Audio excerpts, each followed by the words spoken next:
আসসালামু আলাইকুম। Habibullah village nursery আপনাদের সামনে নতুন ভিডিও নিয়ে চলে এসেছি। তো এই টানা রোদ্দুরে আমি ছাদ বাগানে পানি দিতে এসেছি আর স্প্রেও করতে এসেছি। কেন এই রোদ্দুরে যত স্প্রে করবেন আর পানিটা দিতে এসেছি কেন আগে ছাদে যদি মাটিতে ভিজে যদি না থাকে, উপরে যদি আমি স্প্রে করি, তখন স্প্রে করলে নিচে মাটি যদি ভিজে না থাকে তখন গাছগুলো মারা যাবে। ওই জন্যে আমার রাত্রিরে পানি দেওয়া হয়নি। আমি এখন পুরো পানিটা ছাদ বাগানে ভিজিয়ে দিয়ে তারপরে স্প্রে করব, তাহলে আমার গাছের ক্ষতি হবে না আর সুন্দরভাবে গাছের পোকামাকড়গুলো মারা যাবে। তা এইভাবে পানি আমি হালকা হালকা ভরে দিচ্ছি।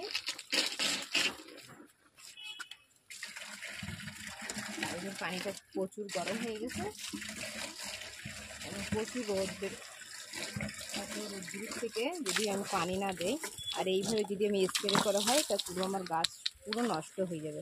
তাই গাছে আগে পানি দিয়ে তারপর আমি গাছে স্প্রে করব।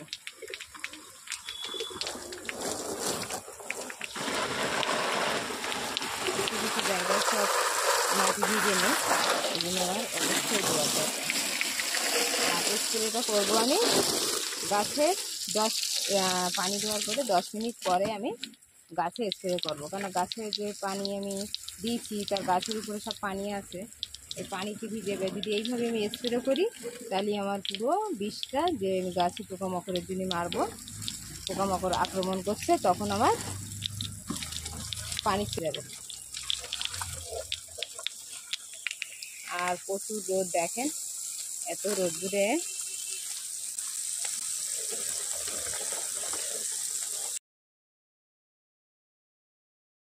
পুরো পানি দেওয়া হয়ে গেছে। পানি দেওয়ার পরে আমি 15 মিনিট পর চলে এসেছি ছাদে। তা এই যে ব্যারেলটায় এখানে আছে 10 লিটার ব্যারেল, এই 10 লিটারের ব্যারেলে পানি নিয়েছি আমি এখানে 5 লিটার। তাই 5 লিটার পানি পুরো গাছে আমি সমস্ত গাছে হয়েও আরও থেকে যাবে। এখানে আছে এই যে দোকান থেকে নিয়ে এসছে আপনাদের দাদা বিষ। তা ক টাকার বিষ এতে বললি আপনার শুনলে আপনারা হাসি লাগবে যে এই 5 টাকার বিষ এতে, এই হলো এটা আমার নিয়ে এসছে 5 টাকার বিষ। তো এই 5 টাকার বিষ আমার পুরো গাছে হয়ে যাবে। অত অত কম পয়সায় খরচায় পুরো ছাদ বাগানে আমার স্প্রে করা হয়ে যাচ্ছে। তা এটা মশা মাছি থেকে আর সমস্ত পোকামাকড় আক্রমণের থেকে সব গাছে থেকে সুরক্ষা থাকবে। এতে অবশ্যই স্প্রে করতে হবে। স্প্রে করতে গেলে পুরো টানা রোদ্দুরে করতে হবে, আর করতে পারি 10টা-11টার সময় করলে হবে। তা আমি এখন এসছি 12টা বাজে যাচ্ছে, 12টার সময় এসছি। ছাদ বাগানে প্রচুর রোদ, আর যেই আসেন ছাদ বাগানে রোদ্দুরে সে যেন বয়স্ক না আসে, একটু যুবকরা যত দিদি হোক যাই হোক বয়স্ক লোক যে দাদুদের যেন ছাদ বাগানে না পাঠানো হয়। আর আমি এসছি তাই আমি নিজেই থাকতে পারছি না, এত টানা রোদ। তা যাই হোক, তা এটা দিয়ে আমি 5 লিটার পানিতে মিশিয়ে, আপনি আপনার ছোট মেশিন দিয়ে আমার মাঠে চাষ করতে হয়, তার জন্যে আমার বড় স্প্রে মেশিন আছে, তাই দিয়ে এখন স্প্রে করব। আর আপনার ছোট থাকে, আমার ছোট আছে, তা এখন গাছে আর যেখানে খুশি ফেলে রাখবেন না, খুব মারাত্মক জিনিস। এটা আমি বোতলটা ধুয়েও দিয়ে দিচ্ছি। তো দেখেন 5 টাকা বেশি সমস্ত গাছে আমার গাছগুলো সুরক্ষাও থাকবে, গাছের পোকাগুলোও মারা যাবে। তা এই যে স্প্রে মেশিন, আমাদের বড় স্প্রে মেশিন, এটা আমাদের মাঠের জন্যই। তা মাঠে ছাদ বাগানে সবই কাজে লাগাই, আমি স্টার কিনি নি, এতে আমার কাজ মিটে যাবে। তা এইভাবে একটু নাড়িয়ে নেবেন।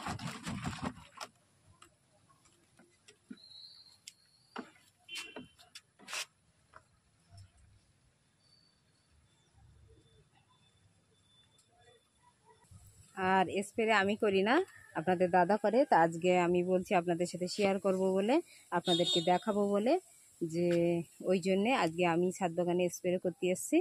আর আপনাদের দাদাই করে, আমার করতে হয় না। তা আপনাদের দাদা করছিল, তো না আজকে করতে হবে না, আজকে আমি করে দিদিদেরকে দেখাবো। তো দেখেন সমস্ত গাছে এইভাবে দিয়ে দেবেন।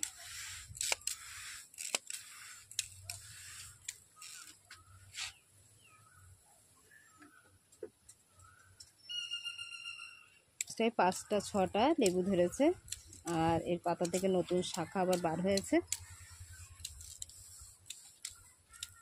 এর গোড়ায় শাক ছিল, সেগুলো আমি সব তুলে নিয়েছি। আর দেখেন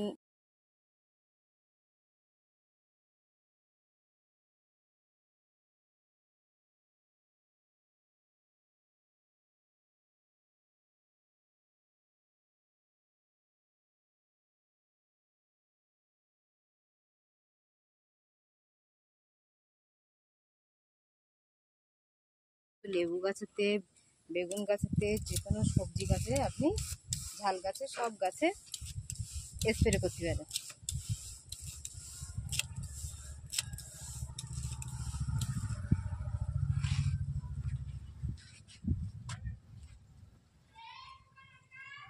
আর সব গাছে আপনাদেরকে দেখাতে পাচ্ছি না, প্রচুর রোদ। এই দেখেন বেগুন গাছের থেকে সবেদা গাছে, আনারস গাছে, সব গাছে আপনি স্প্রে করতে পারবেন। আর প্রচুর রোদ, একদম টেকে যাচ্ছে না, এত রোদ দূরে মাথায় ঘুরে যাবে।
শক্ত করতে, দাঁতকে সুস্থ ও সবল রাখতে, মুখের দুর্গন্ধকে দূর করতে এবং দাঁতটি মুক্তোর মতো ঝকঝকে গড়ে তুলতে ব্যবহার করুন সানি অ্যান্ড সুমি কোম্পানির শাইনি দাঁতের মাজন। পান, বিড়ি, সিগারেট, গোলাপুর, পান মশলা, খৈনি এ সমস্ত খেয়ে যাদের দাঁতে লাল কালো স্পট হয়ে গেছে তারা আমাদের এই শাইনি দাঁতের মাজন ব্যবহার করলেন। দাঁতের লাল কালো স্পট এগুলো সব উঠে যাবে এবং আপনার দাঁত হয়ে উঠবে উজ্জ্বল ঝকঝকে। দাঁতে ব্যথা, যন্ত্রণা, মাইগ্রেন, পাইরিয়া, মাইগ্রেন উজ্জ্বল করা, দাঁতের পাথর, গোলাপি, কালি, লাল কালো স্পট, এবং দাঁতের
মিনিট লাগলো আমার পুরো ছাদ বাগানে পুরো স্প্রে করতে। টানা রোদ্দুরে আমি ঘেমেও গিয়েছি, পুরো ঘেমে ভিজে একদম মাখো মাখো হয়ে গিয়েছি। প্রচুর কষ্ট দাদা দেয়, আমি তো জানি না যে এত কষ্ট।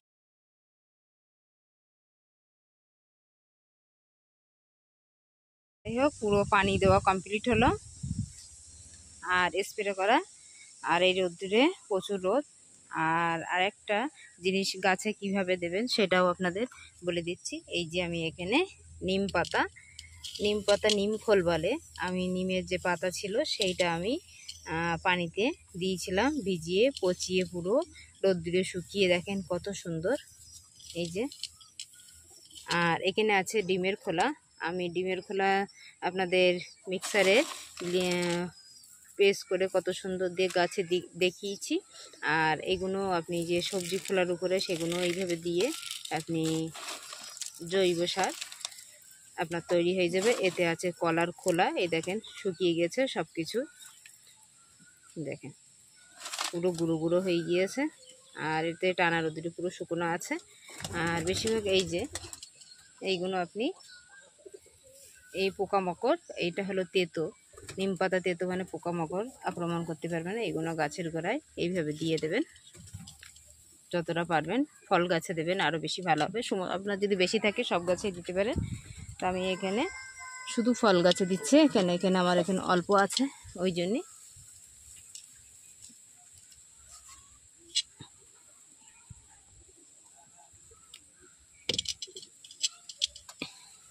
এই যে ফুল ফল সবই দাঁড়াবে, কিছু নষ্ট হবে না। এই জন্যে এইটা আপনারা ঘরোয়া জৈব সার অবশ্যই তৈরি করবেন।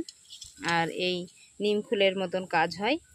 নিম ফুলের যে দানা থাকে, দানা থেকে তেল বার করলে সেটা নিম খোল, আর এটা পাতা দিয়ে আমরা করছি, এটাও আপনি ট্রাই করতে পারেন। তা সব কটা কিছু কিছু গাছে দিয়ে দিচ্ছে।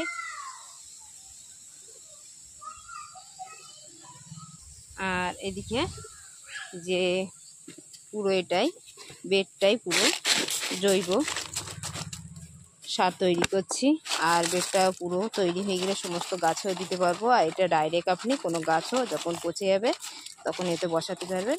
এই যে ছিল এটা কোটে রেখে দিচ্ছিলাম, এটা এইভাবে সব কুচিয়ে নিয়েছি, এটা এইভাবে দিয়ে দিচ্ছি। দেখেন সমস্ত সব কিছুই কাজে লাগছে। একটা দেখেন বরবটি, এই যে একটা বীজ তৈরি করেছি, আর বরবটি গাছের ঝাড়ও অনেকটা তৈরি হয়েছে। আর এই আঙ্গুর গাছটার নতুন শাখা কত সুন্দর সাইড দিয়ে বার হচ্ছে দেখেন। আর এবারে এইটার আমি আরেকটু বড় হলে এটা ভেবে এটা লাঠি দিয়ে মাচার মতন করে দেবো, তাতে ভালোভাবে উঠবে। দেখেন নতুন শাখা বার হয়েছে সব। আর গাছে ফলও ধরে আছে কত সুন্দর, ফলগুলো মোটাও হয়েছে ভালো।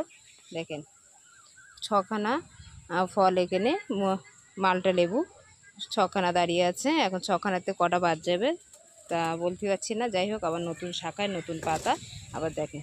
আর এদিকে তাহলেই চলে আসুন, দেখেন এই যে এই জায়গাটা ছিল নতুন শাখা, এখান থেকে বার হচ্ছিল, এখান থেকে আমি কেটে দিয়েছি। তাহলে এই গোড়াটা মোটা হবে, মোটা হলে এতে আবার কামরাঙা নতুন ধরবে। এই ছোট একটা নতুন ধরেছে। যাই হোক, আজকের মতন ভিডিও শেষ করলাম। নেক্সট ভিডিও দেখতে থাকবেন। আর অবশ্যই এটা লাইক শেয়ার সাবস্ক্রাইব। ভালো থাকেন, সুস্থ থাকেন, আল্লাহ হাফেজ।